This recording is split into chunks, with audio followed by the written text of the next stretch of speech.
மோட்சம் என்றது சொரூபத்திற்கு. சொரூபம் நம்மளுடைய யதார்த்த சொரூபம் விடுதலை, ஃப்ரீடம். அப்படின்னா பாண்டேஜ் எது? பாண்டேஜ்ல இருந்து இங்க வந்து விடுதலை புரிஞ்சுக்கணும். தலையில இருந்துதான் விடுதலை புரிஞ்சுக்கணும். கட்டுப்பட்டதுல இருந்து பந்தத்துல இருந்தா விடுதலை புரிஞ்சுக்கணும். பந்தப்பட்டது இது ஒவ்வொரு செகண்டும் ஏதோ ப்ராஜெக்டா உருவாயிட்டே இருக்கும். செய்பவர்கள் நிறைய கடை விரிச்சுட்டே இருக்கா. ப்ரோ அண்ட் நெகட்டிவ், ஆன்டி ரெண்டும் பேசிட்டே இருக்கா. உள்ள ஓயாம சேட்டரிங் இருக்கு. இதுதான் தலை. இந்த மோகாவேசத்தை தொடர்ந்து தொடர்ந்து நிறுத்திட்டே வந்தோம்னா அதுதான் ஃப்ரீடம். ஃப்ரீடம்னு தனியா ஒரு ஸ்டேஷன் கிடையாது. இது இல்லாத தன்மை பேர் ஃப்ரீடம். அதுதான் மோட்சம். இது வற்றதுதான் நமக்கு அகந்தை உருவழிதல் முக்தி உணர். பகவானுடைய அல்டிமேட் ஒரே லைன் மோட்சத்துக்கான ஜீவன் முக்திக்கான விளக்கம், ஃபார்முலா. உருவம் அருவம் ஆயும் அகந்தை உருவழிதல் முக்தி. தனித்துவம் அழியறது தவிர இங்க ஒன்னும் பண்றதுக்கு ஒண்ணும் கிடையாது.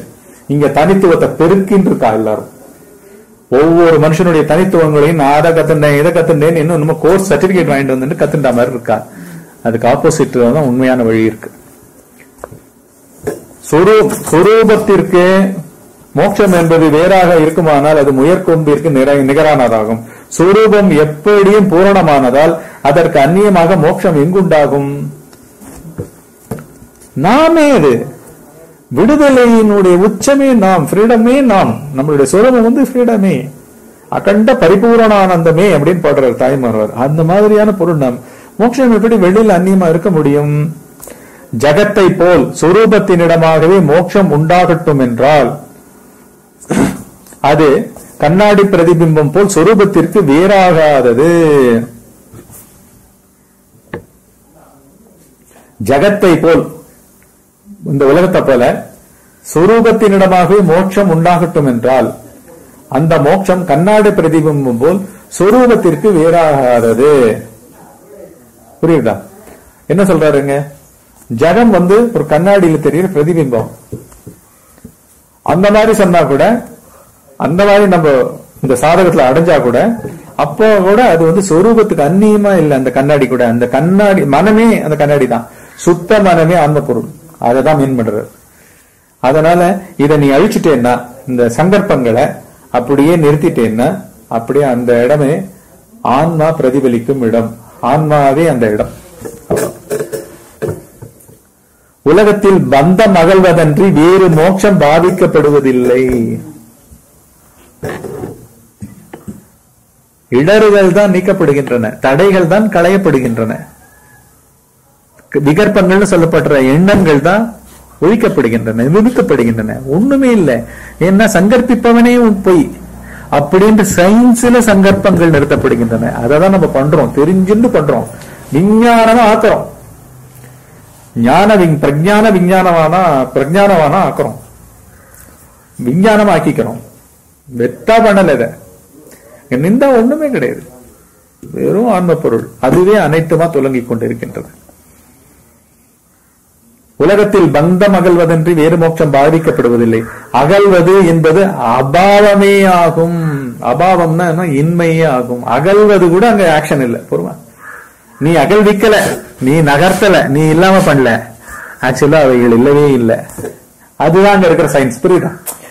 ஆழ்ந்த உறக்கத்துல ஒருவன் இல்ல, தனித்தொருவன் இல்ல அப்படின்னா இங்க எங்கேருந்து வந்தான்? அதனால நீ சங்கற்பத்தை விலக்கினாலும் ஏற்கனவே இல்லாதவனை இல்லாதவனாக்குற.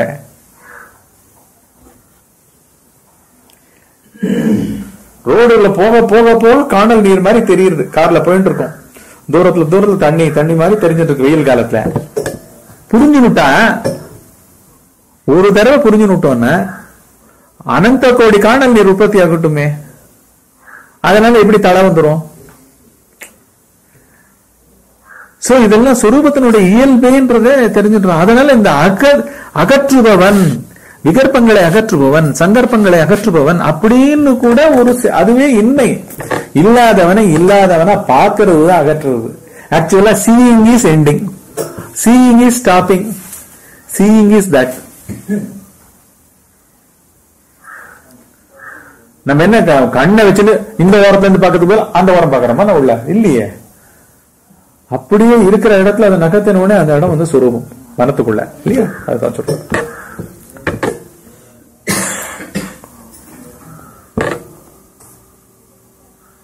அகல்வது என்பது அபாவமே ஆகும். அபாவ சொரூபமான அகலுதல் எவ்விதம் சத்தியமாகும்? இல்ல, அது போறது. அந்த ரூம்ல இல்லன்னு சொல்றது நீயா ஒண்ணும் பண்ணல. இல்ல, தாட்ஸ் இல்ல, திங்கர் இல்ல, தனித்த திங்கர் இல்ல, தனித்த அருகதையுடைய எந்த அகந்தை எழுச்சியும் இங்க இருக்கிறதுக்கு சான்ஸே கிடையாது. அப்படின்றது எப்படி சத்தியமாகும்? புரியுதா? இல்லன்றது தானே சத்தியம். அது இன்மையை தானே காமிக்கிறது. நீ அகலுதல் எதான பண்றியா? அது ஆக்ஷன் இல்ல, இல்லவே இல்லை. இது ஃபர்ஸ்ட் பாவம் அபாவம் என்ற இரு வடிவங்களையும் பொருந்திய வஸ்து ஓரிடத்திலும் சித்தியாது. இன்மை இருப்பு அப்படின்னு ஒரே பொருள் இந்த மாதிரி ரெண்டு விதமா இருக்கிறதுக்கு சான்ஸே கிடையாது எந்த காலத்தையும். அவ்விதமே சொப்பன பாவங்கள் பாவம் என்றும் அபாவம் என்றும் இரு தன்மை உடையன. சொப்பனத்துல சொப்பன பாவங்கள் பாவம் என்றும் அபாவம் என்றும் இரு தன்மையுடன. அவை அந்த சொப்பன பாவங்கள் தோன்றுதலால் சத்தியமுமாம், பாதிக்கப்படுதல் பற்றி அசத்தியமாகும் என்னும் பட்சத்தில் அபாவ பிரத்யயமே பாதையாகும். என்ன சொல்றார்? நான் கனவு காண்றேன். கனவுல பயங்கரமான ஒரு காட்டுல மாட்டிக்கிறேன். அந்த சைடு ஒரு புலி பாக்குற மாதிரி இருக்கு, உருமல் சத்தம் கேட்கறது. இந்த சைடு ஒரு கரடி வரா மாதிரி இருக்கு, இந்த சைடு நரி ஊழையிடுற மாதிரி இருக்கு. இப்படி எல்லாம் இந்த கனவுல எனக்கு தெரிஞ்சுட்டு இருக்கு. திடீர்னு என்ன ஆகுது? அப்படி கனவு கொண்டு அப்படி ஏதோ நெருங்கி வரா மாதிரி இருக்கும் பொழுது அம்மா மூஞ்சில தண்ணியை தெளிக்கிறார். நான் கனவு அது நனவு இல்ல. சோ ஏற்கனவே இன்மைதான் அதனுடைய தன்மை. புரியுதா? உண்மை இல்ல. என்ன கனவு காண்பவனா நானே ஒரு கனவு பொருள். எனக்கு முன்னாடி விரிகிற அந்த புலியும் அந்த கரடியும் நரியும் அந்த காடும் பயமும் எல்லாமே கனவு பொருட்கள். இவைகளை இன்மையே ஆதாரமாக கொண்டவை. அதே போல இந்த இன்மைய ஏற்கனவே இல்லாத இன்மைய எங்க அம்மா வேற தண்ணியை தெளிச்சு எழுந்துடுறா, எவ்வளவு நேரம் பட்டு எழுப்புறா. போயிடுதா இல்லையா கனவு? சோ அதோட கோர்ஸ் முதல்லயும் இல்ல. இந்த மாதிரி எழுப்பின உடனே ஜாகிரம்ன்றது அது எல்லாமே பண்ணிடுச்சு. என்னடா அது காட்டுல இருந்தோம் அப்படின்னு நம்ம தான் எழுந்துக்கிறோம். அம்மாவுக்கு ஒண்ணுமே தெரிய போதில்லை. வா வா எழுந்து வா, பல்ல தேய்ச்சிட்டு வா அப்படின்னு போயிட்டே இருக்கா. நம்ம அது அந்த பயத்திலிருந்து விடுவிக்கப்பட்டதுக்கு சந்தோஷமா துக்கமா? என்ன அது கனவே. எப்படி சந்தோஷம் பட முடியும்? எப்படி துக்கம் தான் பட முடியும்? பொய்ன்னே போயிடுது இல்ல. பயந்தவனாவும் இப்ப எப்படி இருக்க முடியும் விழிச்சுட்டு? ஆனா விழிப்பு நிலை காப்பாத்தி தோணும், அது இன்மையாக்கி தோணும். சோ டபுள் இன்மையா எடுத்து வேற. அதனால இவைகள் எல்லாம் சொப்பனங்கள்லாம் எல்லாமே இந்த மாதிரி அபாவத்தன்மையை கொண்டதையாகும். இந்த அபாவ பிரத்யம் காலத்திற்கு உட்பட்டதாகையாலும், அபாவம்னா இன்மை, காலத்திற்கு உட்பட்டதாகையாலும் ஆத்மா நித்திய பிரகாசத்தன்மை உடையது ஆகையாலும் ஆத்மா அசத்தியமாகாது. புரியுதா? அபாவ பிரத்யம்னா கண்டென்ட். இன்மைக்கு ஆதாரமாக, அதாவது கனவுல ஆதார மாதிரி. ஆழ்ந்த உலகத்துல என்ன? ஒன்றுமே தோன்றாத நிலைதான் அதனோட கண்டென்ட். மனமே இல்லாத நிலை, அதுதான் அதனுடைய கண்டென்ட். இன்மையே அதனுடைய கண்டென்ட். கனவுல உண்மையாக இல்லாத பொய் காட்சிகளே கண்டென்ட். இந்த மாதிரி இது எல்லாம் மூன்று நிலைகளுமே இப்படி பொய்யாயினவா பொய்யா இருக்கு. ஆனா ஆத்மா நித்திய பிரகாசத்தன்மை. என்னன்னா ஆனா ஆத்மா விகற்பம் மாதிரி ஒரு எண்ணெய் எழுச்சியா இருக்காது, ஒரு வீடியோவா இருக்காது. ஒருமா ஆடியோ வீடியோ கிடையாது. அதனாலதான் தைரியமா நின்றுடணும், விளக்கணும், நிக்கணும். Seeing is ending. இன்னும் ஜேகே இன்னும் ஈஸியா சொல்ற, seeing it self is ending. அதை பார்த்துட்டே இருப்பா. அப்படியே ஊருண்டு இந்த மாதிரி பார்த்தாலே உன்னுடைய வாழ்க்கை 24 மணி நேரம் போக ஆரம்பிச்சுட்டுனா ஆன்ம பொருளாவே ஜொலிப்ப நீ. அப்ப இன்னும் கிளாரிட்டியா பண்ண வேண்டிய காரியம் என்னன்னு தெரியும். லௌகீகத்துல கரெக்டா அதை மாத்திரம் பண்ணுவோம், அதை மாத்திரம் பேசுவோம், அதுக்கு மேல ஒண்ணும் பேச மாட்டோம், அதுக்கு மேல ஒண்ணுமே இல்லைன்னு தெரியும். இது யூட்டிலிட்டேரியன் நல்லா தெரியும். உடம்பு இருக்கிற வரைக்கும் இருக்கும், அப்புறம் குட் பைன்னு தேங்க் பண்ணிடுவோம் அதுக்கும். புரியுதா? இந்த பார்வையா தோஞ்சின்றே இருந்து, நித்திய பிரகாச பார்வையா ஆன்ம பார்வையிலே தோஞ்சின்றே இருந்து, இந்த உடல் போறத கூட தேங்க் பண்ணிட்டு இவ்வளவு நாள் அபோட் கொடுத்தேன்னு சொல்லிட்டு இந்த சைத்தன்யத்துக்கு, இந்த பேரறிவுக்கு இடம் கொடுத்த நீ ஒரு வாசலா இருந்த, இன்னும் இது மேல சுவை கூட்டின. இந்த வாழ்க்கை மூலமாவும் உன்னையே நான் போற்றி போற்றி புகழ்ந்து புகழ்ந்து பாடிட்டு இருந்தேன், பார்த்துட்டு இருந்தேன். அதுக்கு பெரிய நன்றின்னு சொல்லிட்டு கான்சியஸ் டெத்தாவும் இருக்கும். இதெல்லாம் வர்ணிக்க முடியாத வாழ்க்கை முறை. இதெல்லாம் அனுபவிச்சாதான் நம்மளுக்கு தெரியும். அனுபவிக்கணும், அனுபவிப்பீர்கள். அந்த சொப்பன பாவங்கள் தோற்றால் சத்தியமுமாம், பாதிக்கப்படுதல் பற்றி அசத்தியமும் ஆகும் எனும் பட்சத்தில் அபாவ பிரத்யயமே, அதாவது இன்மைன்ற கண்டென்ட் தான் அதனுடைய கோர்ஸ், அதனுடைய பாதையாகும். இந்த அபாவ பிரத்யயம் காலத்திற்கு உட்பட்டதாகையாலும் ஆத்மா நித்திய பிரகாசத்தன்மை உடையது ஆகையாலும் ஆத்மா அசத்தியமாகாது. இது ஒண்ணுதான் அசத்தியம். புரியுதா? சகல அறிபடு பொருட்களும் பிரபஞ்சமும் நம்முடைய புத்தி, மனம், அகங்காரம் எல்லாம் அறிபடு பொருட்கள் எல்லாமே அசத்தியம். ஆத்மா ஒன்றுதான் நித்தியம். இவ்விதம் எதனிடம் பாதை காணப்படுகிறதோ அது அசத்தியமானது. பாதைனா கோர்ஸ், மெத்தட். அதனாலதான் இதுக்கு மெத்தட் சொல்லி கொடுக்க முடியாது. மெத்தட் கொடுக்கவே முடியாது. உங்களுக்குள்ள நீங்க தான் புதுசா அந்த மலையில ஏறுற மாதிரி இதெல்லாம் வாங்கிக்கணும். இந்த சத்சங்க பலத்துல குறிப்பிட்டு அந்த உணர்வுகளை குறிச்சுக்கணும். உள்ளுக்குள்ள குறிச்சுட்டு அதிலேயே வாழ்ந்துட்டு இருக்கணும். காரியங்களை தவிர்த்துட்டு வாழ வேண்டாம். எங்கேயும் போக வேண்டாம், காட்டுக்கு போக வேண்டாம். எதுவும் ஆபீஸ்ல வேலை பண்றவா, எக்ஸிகியூட்டிவ்ஸ், ஹவுஸ் ஒய்ஃப்ஸ், யாரு எல்லாரும் அந்தந்த பொசிஷன்ல இருந்துட்டு பண்ணிட்டு இருக்கலாம். யாருக்கு தெரிய வேண்டிய அவசியம் கூட கிடையாது. சத்சங்கத்தை கேளுங்க, பண்ணுங்க, அப்படியே வாழுங்க. எந்த இதுக்கு மேல சாதகங்கள் கிடையாது. ஹையஸ்ட் நிலைகளை பத்தி நம்ம பார்த்துட்டு இருக்கோம். வீட்டுல பிடிச்சவா பண்ணட்டும், கேட்கிறவாளுக்கு சொல்லுங்க. உங்க ஆரங்கத்துல இவாளுக்கும் திரிட்டுமே அபிமானப்பட்டீங்கன்னா கேட்க மாட்டா. அப்படியெல்லாம் நடக்காது. நம்ம கிட்ட நடக்கிற மாற்றம் தான் மற்றவாளை பாதிக்கணுமே தவிர நம்ம பேசி இது கிடைக்கும் அது கிடைக்கும்லாம் என்டைஸ் பண்ணிடலாம். நம்ம இதை கூப்பிடக்கூடாது, கொடுக்கவும் கூடாது, கொடுக்கவும் முடியாது. உங்களுக்கு பிடிபடாது. ஏன்னா கிருஷ்ண பரமாத்மா வந்த பூமி இது. அந்த பரமாத்மாவாலேயே நடத்த முடியலன்னா அவர் ஆத்ம ஞானமா போதிச்சுட்டு இருந்தார். இப்ப குருக்கள் என்னத்தை பண்ணிட போறோம்?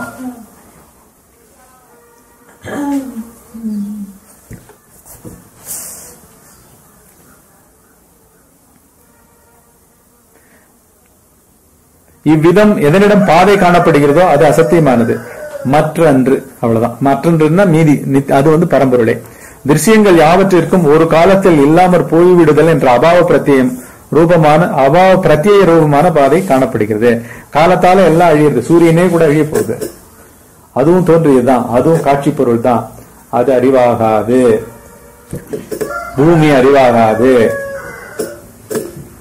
நம் உடல் அறிவாகாது, நம்மளுடைய புத்தி உணர்ச்சி அறிவாகாது, நான் என்னுடையதுன்னு சொல்ற அகம்பாவ நினைவுகள் எல்லாம் அறிவாகாது. அறிவுன்றது வேறு, இவைகள் வேறு, அது ஒன்றே ஒன்று, அது ஒன்று தனித்த ஒன்று, ஆனா மூலம் ஒன்று. அதுவால் இவைகள் இருக்கின்றன, இவைகளால் அது இல்லை. அதுதான் தலை, இது உடல். உடல்னு கூட சொல்லக்கூடாது, ஏன்னா இந்த உடலுக்குள்ள கூட அதுதான் இருக்கு, தலையா இருக்கு ஒவ்வொரு புள்ளிலையும். அதனால இவைகள் போகலாம், அது போகவே போகாது. அது காலத்துக்கு அப்பாற்பட்டது, அதுக்கு பாதை கிடையாது. ஆனா இவைகள் எல்லாம் பாதை உண்டு. பாதை இருக்கிறதுனால இவைகள் சத்தியம் அன்று. ஒருமா முடிஞ்சு போச்சு. ஆகையினால் பாவம் என்றும் அபாவம் என்றும் இரு தன்மை பொருந்தியவை யாவும் அசத்தியமே ஆகும். எதனிடம் அபாவத்தின் ஸ்பரிசம் எக்காலத்தும் எவ்விடத்தும் லேசமாவது இல்லையோ சித் தத்துவமானது சர்வாத்மனாய் சத்தியமாக இருக்கின்றது. துளி கூட அபாவம்னு சொல்லப்படுற இன்மையினுடைய எந்த ஒரு ரேகையும் எதுல இல்லையோ அதுதான் சித் தத்துவம், அதுதான் அறிவு தத்துவம். அது சர்வ ஆத்மனா, எல்லா ஆத்மாக்களாகவும். ஒரு எறும்புலையும் ஆத்மா இருக்கு, புல்லுலயும் இருக்கு. அந்த புல்லா இருக்கிறதே, தன்மையா இருக்கிறதே, சத்தா இருக்கிறதே அந்த அறிவு தான். அதனால எல்லாத்திலையும் சர்வாத்மனாய் சமமாய் அச்சலமாய் நீக்கமர காலமர தேசமர துலங்கி கொண்டிருக்கின்றது. தனி மூலமாகவும் துலங்கி கொண்டிருக்கிறது. அந்த தனி மூலத்தை தான் பகுத்தறிவு கொண்ட நாம் உணர முடியும் இந்த சத்சங்கத்தை கேட்டு. ஆகையினால் ஆத்மாவிற்கு பின்னமான வேறான மோட்சம் எவ்விதத்திலும் சத்தியமாகாது. ஃப்ரீடமே அதனுடைய சொரூபம், தனி எழுச்சி அறலே அதனுடைய சொரூபம். இவைகள் எல்லாம் தனி எழுச்சிகள், தனித்துவங்கள். அதுவும் முக்கியமா மனித மனத்துல அதை குழப்பறதுக்கு அந்நியத்திலையும் காட்சிகளா உலகத்துல தனித்துவங்கள் இருக்கு. புரியுதா? மாடுல இருந்து ஆடு வேறுபடுறது, ஆடுல இருந்து பூச்சி வேறுபடுறது, பறவை வேறுபடுறது, ஊர்வன, நடப்பன, நீந்துவன அப்படின்னு விதவிதமா எல்லாத்துலயும் இனங்களா இருக்கு. புரியுதா? எல்லாம் போட்டு குழப்புறது. அததான் சர்வமா குழப்பும் போது மாயைன்னு விடுறான். தனியா அதனா குழப்பிக்கும் போது அவித்தைன்னு விடுறான்.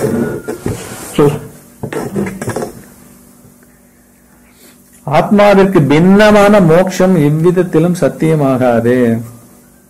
அதனால நம்முடைய சொரூபத்துலதான் அந்த நிச்சயத்தை நம்ம பண்ணிட்டு நம்ம அதை ஆசிரியிச்சு அம்மயமாவே நம்ம வாழணுமே தவிர வெளி உலகத்துல ஆத்ம பொருளை அடையிறேன்னு சொல்லிட்டு இந்த பேதப்பட்ட அசத்தியமான அறிவு தேங்கியுள்ள வேறு வேறு நிலைகள் மூலமா நம்ம ஆன்ம பொருளை அறிய முடியாது.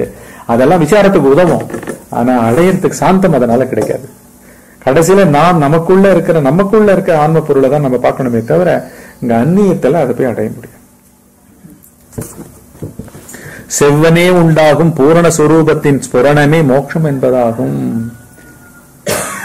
செவ்வனே இப்படி பார்த்து பார்த்து பார்த்து விசாரிச்சு தெளிஞ்சு அது மயமாவே இருந்து குறிப்பிட்டு செவ்வனே உண்டாகும் பூரண சொரூபத்தின் ஸ்புரணம், அதுதான் விடுதலையா? அப்படின்னா என்ன? பாண்டேஜ் கிடையாது. பாண்டேஜ்ல தவிக்கிறோம்ல, அது கூட கிடையாது. இது அதை முடிச்சுடுறோம், அகந்தை உருவத்தை அழிச்சு விடுறோம். இந்த ஃப்ரீடமா இருக்கும். இந்த ஃப்ரீடமா இருக்கும் பொழுது அந்த குறிப்பிட்டு உணர்றதுன்ற செவ்வனே உண்டாகும் சுரூபத்தின் ஸ்புரணம்னு சொல்ற. செவ்வனே அது நடந்துட்டே இருக்கு. நீ இது நாள் வரைக்கும் அதை பார்க்கல, கேட்கல, உணரல. இனிமே அறியப்படும். அம்மயமாய் நீ ஆகி விடுவாய். அதுதான் மோட்சம் என்பதாகும். சேத்தியங்களை, அதாவது காட்சிகளை, அந்த மோட்சம், அதாவது செவ்வனே உண்டாகும் பூரண ஸ்வரூபத்தின் ஸ்புரணமே மோட்சம் என்பதாகும். அதாவது அவித்தையினால் ஆவரிக்கப்படாத ஸ்புரணம். புரியுதா? அவித்தைன்னா என்ன அர்த்தம்? காட்சி, விகற்பம். அது மூலமா இந்த ஸ்புரணத்தை அறியல, அதை விலக்கிடுறோம். அது போயாச்சு, வெறுமனே நிக்கணும். நிற்கும் பொழுதே அதனுடைய திராபு தெரியும். அதுதான் அந்த மோட்சத்தின் திராபு, பூரண ஸ்வரூபத்தின் ஸ்புரணம். சேத்தியங்களை அகற்றி விடுதல் மாத்திரத்தினாலே சித்து பூரணமாகிறது என்று மொழியலாம். காட்சிகளை கம்ப்ளீட்டா எம்டி பண்ணிட்டா சித்து பூரணமாகிறது என்று அறியலாம். சித்து சுபாவமாகவே பூரணமாய் இருந்தாலும் காட்சி பொருள்களின் சேர்க்கையினால் பூரணமின்றியது போலாயிற்று என்ற அர்த்தம். பொருமா? காட்சி பொருள்கள் வயாம அந்த இடத்துல இருக்கிறதுனால ஒரு கொஞ்ச நேரம் தான் அந்த மூன்றாம் பிறைன்றது வானத்துல தெரிஞ்சுட்டு மறைஞ்சிடுறதுனால அத முன்னாடி மேகம் மறைக்கலாம், ஆனா இல்லாம இருக்காது. மூணாவது நாள் அமாவாசையில இருந்து மூணாவது நாள் அது இல்லாம இருக்காது வளர்பிறையில. அதே மாதிரி மரங்கள் மறைக்கலாம், மலைகள் மறைக்கலாம், எது வேணா மறைக்கலாம். ஆனா அங்க இருந்துட்டு இருக்கு. ஆனா இந்த மறைப்புகள் எல்லாம் அற்று போயிடுதுன்னா மூன்றாம் பிறை நன்னா தெரியுங்களா அந்த கொஞ்ச காலத்துல. அந்த மாதிரி கம்ப்ளீட்டா அடிபடு பொருட்கள் மறைக்கிறா போல இருக்கே தவிர உண்மையில அது இருக்கு. இந்த நம்பிக்கையோட நீ அதை அணுகுவாயாக அப்படின்றதுதான் எங்க உபதேசம். காட்சி பொருள்கள் விளங்குவதே அந்த பேரறிவின் சுருங்கலாகும், குறுகுதலாகும். பொறுமை. காட்சி பொருட்கள் விளங்குவதே அந்த பேரறிவின் குறுகுதல் தன்மை, சுருங்கல் தன்மை. தனித்த ஒரு நாட்டம் வந்ததுன்னா சித்து தான் குறுகி இருக்கு. இந்த நாட்டமா பேரறிவு தான் உடம்பு சேர்க்கையினால அது நன்னா இருக்கு வாங்க போலாம் அப்படின்னு கிளம்புறது. புரியுதா? அதுதான் சுருங்குதலாகும். சித்ரு காட்சி பொருட்கள் விளங்காத போது துண்டிக்கப்பட்ட தன்மைகள் இல்லாததால் சித்ரூபி பூரணியாகின்றாள். புரியுதா? காட்சி பொருட்களால துண்டிக்கப்படாம விஷயங்கள் நிறைய போயிட்டு எதுவுமே இல்லாம. அதனாலதான் நம்ம விசாரத்தை தொடர்ந்து இருக்கணும். விசார மயமான வாழ்க்கை. போனவன் தான், அந்த சைடு போனவன் தான், திரும்பி வரல, விஷயங்களுக்குள்ள அவன் வரவே இல்லை, அப்படியே போயிட்டே இருக்கணும். அப்ப என்ன ஆயிடுது? சித் ரூபிணியாவே மாறிடுற. நீ பரம்பொருள் தான் உன்னை வியாபிச்சிருக்கு. கரெக்டா மழை அடிக்கிறார். சந்தோஷம் வந்துடும் அதுக்கு. பிரதிபிம்பங்களால் கண்ணாடி பரிச்சேதமானது போலிருக்கிறபடியால் காட்சி பொருள்கள்ல ஃபுல்லா நிறைய காட்சி பொருள்கள் கண்ணாடியில தெரிஞ்சிருந்ததுன்னா கண்ணாடியினுடைய வெட்ட வெளியே தெரியாது இல்லையா? கம்ப்ளீட் காட்சி பொருள்களை அகத்திட்டா வெறும் கண்ணாடி மாத்திரம் இருக்கும், வெறும் ஆகாயத்தை மாத்திரம் ரிஃப்ளெக்ட் பண்ணிட்டு இருக்கா மாதிரி, புரியுதா? அந்த மாதிரி காட்சி பொருட்கள் விளங்காத போது துண்டிக்கப்பட்ட தன்மை, காட்சிகளால துண்டிக்கப்பட்ட தன்மை இல்லாததால் சித்ரூபிணி பரிபூரணியாக இருக்கின்றாள். புரியுதா?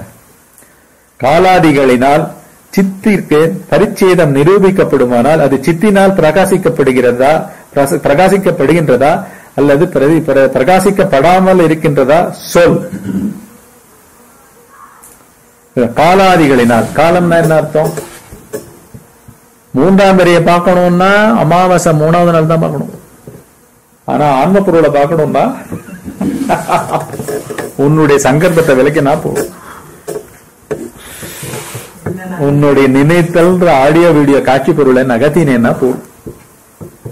Immediate there and then spot, spontaneous இல்லையா? அதுதான் கேட்கிற. காலம் போன்றவைகளினால் அந்த அறிவிற்கு துண்டிக்கப்பட்ட தன்மை பரிச்சேதம் நிரூபிக்கப்படுமானால் அது அந்த அறிவினால் துண்டிக்கப்பட்ட தன்மையும் அந்த அறிவினால் தானே பிரகாசிக்கப்படணும். காலத்துல வர 3ஆம் பிறையை கூட அகந்தையானது அந்த பர்டிகுலர் டைமுக்கு முடிச்சுட்டு போய் சாயந்தரம் போய் அதை பார்க்க முற்படணும்ல. இந்த அகந்தையா இருக்கிறதும் அதுதானே. அந்த அகந்தையோட அந்த 3ஆம் பிறை வர 3வது நாள் ஈவினிங்கா இருக்கிறதும் அதுதானே. அந்த 3ஆம் பிறையும் அதுதானே. சோ எங்கதான் அவள் விளங்காத இருக்கின்றா? புரியுதா? பகீர்லயே அவதான் விளங்கிட்டு இருக்கா, வெளியிலேயே அவதான் விளங்கிட்டு இருக்கா, உள்ளிலேயே அந்த சங்கற்பத்தை அப்படி விலக்கினா விளங்கிட்டு இருக்கிறத அவதான். சோ அவ இல்லாத காலமே இல்லை. அதை நீ பரிபூரணமா ஆகணும்னா விலக்கிட்டு நில்லு, விலக்கிட்டு நில்லு, அவ்வளவுதான். காலாதிகளினால் சித்திற்கு பரிச்சேதம் நிரூபிக்கப்படுமானால் அது சித்தினால் பிரகாசிக்கப்படுகின்றதா அல்லது பிரகாசிக்கப்படாமல் இருக்கின்றதா சொல். எதுதான் பிரகாசிக்கப்படாம இருக்க முடியும்? அது இருந்தாதான் இவைகள் இருக்கவே இருக்கும். புரியுதா? ஏன்னா அதுவேதான் இவைகள். பிரகாசிக்கப்படவில்லை என்றால் அது சித்தியாகாது இல்லையா? அது பிரகாசம் இல்லாத இடம் ஒரு இடமாவே இருக்காது. பிரகாசிக்கப்படும் பட்சத்தில் அதனில் சித்து வியாபகமாகாது இல்லையா? வியாபகமானது பிரகாசிக்கப்பட சித்து தான் அப்படி இருக்கு. 3ஆம் பிறையா இருக்கு, அவ்வளவுதான் முடிஞ்சது வெளியில. சோ எல்லா இடத்துலயும் சித்து தான், உள்ளிலையும் சரி வெளியிலையும் சகல பிரதேசங்களையும் சித்து தான். அதனால இங்கேயுமே மிஸ் பண்றதுக்கு ஒண்ணுமே இல்லை. நம்ம மிஸ் பண்ண வேண்டியதே, தெரிஞ்சு மிஸ் பண்ண வேண்டியது என்ன? அகந்தையினுடைய இயற்கைகளான சங்கற்பங்களை பார்த்து பார்த்து ஒழிக்கணும். உலகத்தில் காலத்தினால் பரிச்சேதிக்கப்பட்ட துண்டிக்கப்பட்ட யாதொரு பாவம் காணப்படுகின்றதோ அந்த பாவம் பரிச்சேதிக்கப்பட்டதாகவும் காலம் பரிச்சேதிப்பதாகவும் ஆகின்றன. ஆனால் சித்தினால் வியாபிக்கப்பட்ட பாவ காலங்களிலேயே இவ்விரு தன்மைகள் ஏற்படுகின்றன. சித்தினால் வியாபிக்கப்படாதிருக்கும் பொழுது பரிச்சேதம் எவ்விதம் உண்டாகும்? சித்திற்கு வெளியில் சேத்தியம் இருக்குமானால் அதுவே பரிச்சேதமா? புரியுதா? பரிச்சேதம்னா என்ன அர்த்தம்? துண்டிக்கப்பட்ட தன்மை.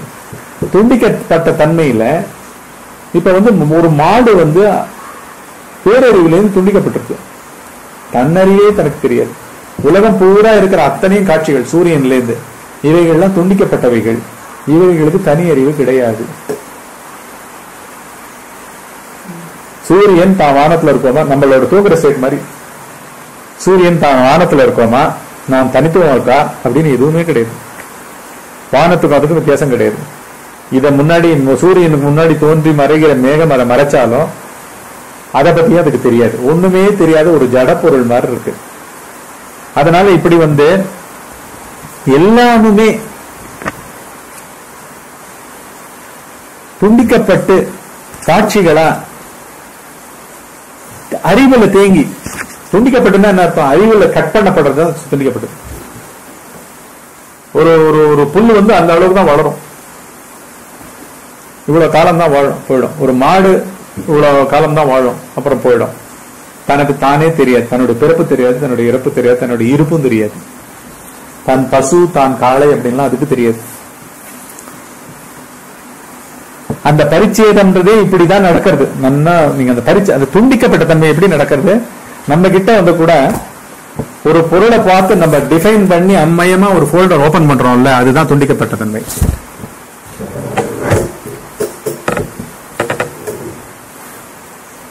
உனக்கு ஒரு ரெசிபி, இந்த ரெசிபி பண்ண தெரியும் அப்படின்னு நினைக்கிறது தெரியுமா, அது பேர் துண்டிக்கப்பட்ட தன்மை. அதை பண்ணி பண்ணி பிராக்டிஸ் பண்ணி ஃபோல்டர் போட்டு வச்சிருக்க தெரியுமா, உன்னதாக்கி வச்சிருக்க தெரியுமா, அதுதான் துண்டிக்கப்பட்ட தன்மை.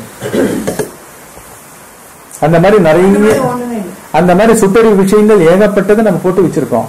அந்த மாதிரி அவைகள் சுட்டறிவு தேக்கங்களா இருந்தால் கூட, ஒரு நியூக்ளியர் சயின்டிஸ்ட் இருக்கார், அவர் இந்த பிரபஞ்சத்துக்கு அந்த பூமியிலேயே பெஸ்ட் சயின்ஸினுடைய இதுல இறங்கியிருக்கார்.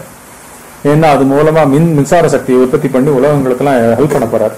அதுவே பண்ணட்டும், நீ ஒரு சமையல் ரெசிபி தெரிஞ்சு வச்சுக்கோ. அதுவும் ஒரு கண்டப்பட்ட தேங்கிய அறிவு நிலை. அதை விளக்குறது கூட அங்கேயே அந்த இடத்திலேயே இருக்கிற அந்த சிற்பொருள்.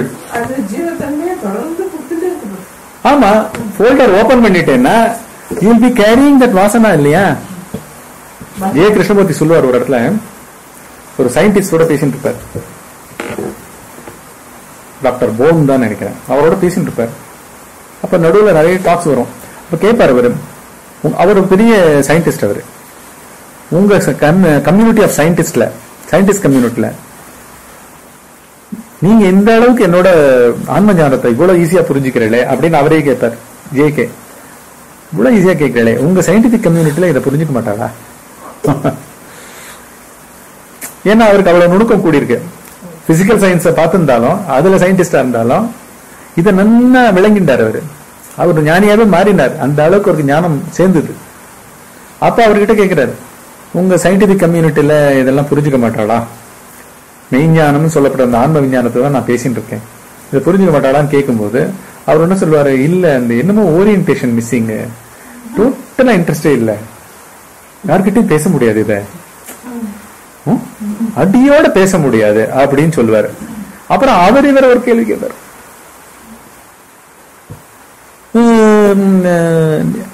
நீங்க இவ்வளவு நுணுக்கமா எல்லாத்த பத்தியும் இந்த ஒரு ஞானம் மூலமா எல்லா ஞானமும் உங்களுக்கு தெரிஞ்சிருக்கேன் அப்படின்னு கேட்பாரு. ஆமா, நான் அது பழசில முடிச்சுட்டேன் எல்லாத்தையும் அப்படின்னு வருவது. புரியுதா? I was a scientist some lives back, past lives. எப்போ முடிச்சாச்சு. நம்ம என்ன நினைச்சிட்டு இருக்கோம், இந்த பௌதிக விஞ்ஞான யுகம். இன்னைக்கு போன் பேச முடியுது, டிவியில லைவ் டிரான்ஸ்மிஷன் பார்க்க முடியுது, வீடியோ கால் பண்ண முடியுது, வீடியோ சாட் பண்ண முடியுது, இன்ஸ்டன்ட் சாட் பண்ண முடியுது, படங்கள்லாம் ரொம்ப அட்வான்ஸ்டா என்னென்னவோலாம் எடுக்கிறா, அப்படி இப்படி எல்லாம் நினைச்சிட்டு இது ரொம்ப அட்வான்ஸ்டு நம்ம நினைச்சிட்டு இருக்கோம். ஆக்சுவலா முக்கியமான அட்வான்ஸ்டு எந்த கருவிகளையும் கரணங்களையும் உபயோகிக்காம இன்ஸ்டன்டா இருந்த இடத்திலேயே பண்றதுதான் ஹையஸ்ட் சயின்ஸா இருக்க முடியும். கரெக்டா? நான் போக வேண்டாம், என்னுடைய தாட் அங்க இருக்கிறவனுக்கு ஃபுல்லா தெரியணும். நான் ஒரு மொபைல் போன் ஒன்னு எடுத்து நான் பேச வேண்டாம். எப்படி மகாபாரத போற சஞ்சயன் திருதராஷ்டனுக்கு லைவ் டிரான்ஸ்மிஷன் பண்ண முடிஞ்சது? மொமெண்ட் டு மொமெண்ட் கீதா உபதேசமே அவர் மூலமா வந்த மாதிரி தான் வந்திருக்கு. பகவத்கீதை உபதேசமே எப்படி பண்ண முடிஞ்சது? ஒவ்வொரு நாள் ஒவ்வொரு நாள் பண்ண அநீதிகள், நீதிகள், வஞ்சங்கள், மறைஞ்சிருந்து தாக்குறது, சின்ன பையன் வீர அபிமன்யு 10 பேர் அடிக்கிறது ஒன்னா சேர்ந்து, அப்படின்றது அத்தனை லைவ் டிரான்ஸ்மிஷனா எப்படி சொல்ல முடிஞ்சது? எது பெஸ்ட் விஞ்ஞானமா இருக்க முடியும்? சோ ஆன்ம விஞ்ஞானத்துக்கு அந்நியமா ஒரு விஞ்ஞானமே இல்ல. அதனுடைய உச்சம் தான் பகவான் கிருஷ்ண பரமாத்மா. Absolute science. கருவி வேண்டாம், கருணாதிகள் உடம்பே வேண்டாம். ரமண மகரிஷி அதையே சொல்றார். காவே காட்ட கணபதி முனி அந்த காலத்து சம்பளத்தை சொல்லி 1905 அவர் கூட இருக்கார். நாயனான்னு சொல்லப்படுற காவே காட்ட கணபதி முனி ஒரு நாள் ஏதோ புலம்பின்னு இருக்கார். அந்த காலத்துல 5 ரூபாய் சம்பளம் போட்டிருக்கு மாசத்துக்கு. அதாவது 110 வருஷம் முன்னாடி 1905. இன்னைக்கு 2015. 5 ரூபாய் 20 நாளுக்கு மேல வருது இல்ல. கடைசி 10 நாளுக்கு சிங்கி அடிக்க வேண்டியதா இருக்கு. 20 நிமிஷம் கூட 20 நிமிஷம் ரொம்ப லாங். 2 நிமிஷம் வராது. ஒரு பீடி கிடைக்கத்தான் சொல்லு. அந்த மாதிரி சொல்றாரு. 5 ரூபாய் ஒரு 15 நாளுக்கு மேல தாக்கு பிடிக்கும் மேல கடைசி 15 நாள் ரொம்ப கஷ்டப்பட வேண்டியதா இருக்கு அப்படின்னு சொல்றாரு. இது எந்த ரெல்ல இருக்கு இந்த பகவான்? சின்ன பையன் 1905 அங்க இருந்து ஒரு 21 இங்க ஒரு 26 இயர்ஸ்.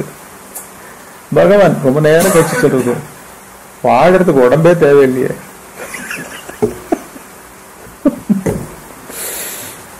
அப்படின்னா எங்க சஞ்சரிச்சுட்டு இருக்க? நம்மளுடைய அனுகிரகம் 1950 வரைக்கும் அந்த உயிரை வச்சுட்டு இருந்தது. நடைமுறையா சொல்லி கொடுக்கணும். ஏன்னா அந்த பாசிங் மூமெண்ட்ஸ்ல யதார்த்தமா வர கமெண்ட்ஸ் தான் அந்த டைமென்ஷனை நம்மளுக்கு விளக்கும். அதுதான் அந்த மாதிரியான ஞானிகளோட வசிக்கிறதுக்கு துடிச்சுட்டு போறா. ஏன்னா வெறும் இடம் போறோம், அந்த சன்னிதானம் அவ்வளவு பவர்ஃபுல்லா இருக்கும். அதனுடைய வைப்ரேஷன் அவ்வளவு ஹையஸ்ட் ஃப்ரீக்வன்சில இருக்கும். இத சொல்லிட்டு இருக்காரு அந்த தத்தாத்திரேயர். அவர் படத்தை பார்த்தாலே தெரியும். இந்த புஸ்தகம் வாங்கினேன்ல, அந்த படத்துல இதை அனுகிரகிச்சுட்டு இருக்கிறவரே தத்தாத்திரேயர். 3 தலைகள் அப்படின்னா என்ன? 3 அவஸ்தைகளை தாண்டினவர். 3த்துக்கும் உடம்பு வேண்டியதா இருக்கு இல்லையா? 3 அவஸ்தைகளுக்கும். ஒண்ணுத்துல உடம்பு இருந்து உடம்பே இல்லை, ஒண்ணுத்துல இந்த ஸ்தூல உடம்பே இல்லைன்னு சொல்லிட்டு இந்த ஸ்தூல உடம்பு மூலமா மன உடம்புன்றதுல கனவு காண்றது. 3வது நிலையான விழிப்பு நிலையில இந்த உலகத்துல தன்னையும் உடம்பா பார்த்து அந்நிய உயிர்களையும் உடம்பா பார்த்துட்டு இருக்கு. இவர் சன்னிதியில பாத்தீங்கன்னா என்னென்னவோ மிருகங்கள் இருக்கு பாருங்க, நாய் இருக்கு, என்னென்னவோ இருக்கு, பசு இருக்கு, எல்லாம் இருக்கு. எல்லாம் தன் சுபாவங்கள் ஆன்ம நிலைக்கு உயர்த்தப்படுகின்றது. அதுதான் அங்க கவனிக்கணும். மிருகங்களுக்கு கூட ஆன்ம நிலைக்கு ஞான நிலைக்கு உயர்த்தப்படும். அந்த மாதிரி நடக்கிறது அவர் காலத்துல. சோ எந்த காலம் வசந்தது? நம்ம நிறைய பண்ண வேண்டிய ஹோம்ஒர்க் நிறைய இருக்கு. நம்ம நிறைய சத்சங்கத்துல தோன்றி கரைஞ்சு டிசால்வ் பண்ணிக்கணும், அறிவு பொருளா டிசால்வ் பண்ணிக்கணும். அதுதான் காலாதிகளினால் சித்திற்கு பரிச்சேதம்னா துண்டிக்கப்பட்ட தன்மை. பேரறிவுக்கு துண்டிச்சு அது ஏற்கனவே துண்டிச்சு இருக்கு. அது பேர் தான் மாயை. சூரியன் துண்டிக்கப்பட்டு 13 பில்லியன் வருஷமா என்னமோ உட்கார்ந்து இருக்கு. என்னைக்கோ முடிய போறது. மரங்கள், செடிகள், கொடிகள் தோன்றியவைகள் அனைத்தும் நம்முடைய பிசிக்கல் உயிர். ஆனா அண்டர்லைங்க மனம் போயிட்டு இருக்கு. மனது உதயமான இந்த மனிதனாலதான் இது அறியப்படும். அதனாலதான் இந்த ஜென்மத்தை நம்ம இப்ப உட்கார்ந்துட்டு இவருடைய அனுகிரகத்தினால, இந்த தத்தாத்திரேயனுடைய அனுகிரகத்தினால நம்ம இதெல்லாம் கேட்டு இருக்கோம். காலத்தினால் சித்திற்கு பரிச்சேதம் நிரூபிக்கப்படுமானால் அது சித்தினால் பிரகாசிக்கப்படுகின்றதா இல்லையா? சொல். பிரகாசிக்கப்படவில்லை என்றால் அந்த மாதிரி ஒரு தேங்கிய அறிவு கூட சித்திக்காது. புரியுதா? பிரகாசிக்கப்படும் பட்சத்தில் அதனில் சித்து வியாபகம். சித்து தான் அதுல உட்கார்ந்து, சித்தே தான் அந்த காட்சி பொருள். சூரியன் கூட ஆன்ம பொருள் தான். அதனாலதான் அதை சர்வசாதாரணமா என்ன பண்ணிட்டா, அது பேர் என்ன, காயத்ரி மந்திரத்துல நான் நினைச்சு சொல்லிட்டான். எல்லாம் ஒரு சாம்பிள் தான். சங்கற்பத்துல நீ அவ்வளவு பவர்ஃபுல்லா லிங்க் ஆகலாம். பூர்புவஸ்வஹ தத்சது துர்வரேண்யம் வர்கோ தேவஸ்ய தீமஹி தியோ யோனக பிரச்சோதயாத். யஹ தி பிரச்சோதயாத். எவனுடைய புத்தியை நீ ஒளிர்விக்கிறையோ, இந்த வானத் மண்டலத்தையும் 3 உலகங்களையும் ஒளிர்விக்கிற நீ என்னுடைய புத்தியை ஒளிர்வி. இதுதான் ஸ்லோகம். இது அர்த்தம் முடிஞ்சுன்னு சொன்னா கண்டிப்பா சித்திக்கும். கண்டிப்பா சித்திக்கும். ஞானமயமா ஒளிர்விக்கிறத பத்தி தான் சொல்றேன். அதனால இங்க அது தேங்கியுள்ள அறிவுகள்ல பிரகாசிக்கின்றதுன்னா, ஒரு மாடா தேங்கி இருக்கிற அறிவுல பிரகாசிக்கிறது பூரண சித்து. அதனாலதான் பிரபஞ்சமே பிரம்மமயமா மாறிட்டு இருக்கு. நம்ம சொரூபத்தை பார்த்துட்டோம்னா சொரூப ஞானம் என்ன பண்றது, அடாடா இது எல்லாம் நான் மூழ்கி கிடக்கேன், வெளியிலேயே மூழ்கி கிடக்கேன், உள்ளேயும் அதில் தான் மூழ்கி கிடக்கேன். இதுதான் சுகத் பிரம்மர் இருந்த நிலை. இந்த அளவுக்கு நம்மளால பெனிட்ரேட்டிவாகவும் போக முடியும், சர்வ வியாபகமாகவும் போக முடியும். ஆனால் இத ஆழ்ந்து கேட்டு ஆசிரியிச்சு இந்த பாவத்திலேயே இருக்கும் பட்சத்துல நாமே ஆன்மமயம், நாமே பிரம்மமயம், எல்லாம் துணை நிற்கும். அனைத்து சக்திகளும், இந்த பிரபஞ்சத்தில் இருக்கிற அனைத்து சக்திகளும், உள்ளே இருக்கும் அந்த பேரறிவி என்ற அதனுடைய சக்தி பிரபாவங்களும் அத்தனையும் தொடர்ந்து உடம்புக்கு கூட ஏற்படும். போருமா, உடம்புக்கு கூட ஏற்படும். இது சத்தியமான வார்த்தை. இந்த சத்சங்கத்தை அடுத்த இதுல கண்டினியூ பண்ணுவோம். இதனோட தொடர்ச்சியை அடுத்த சத்சங்கத்துல பார்ப்போம்.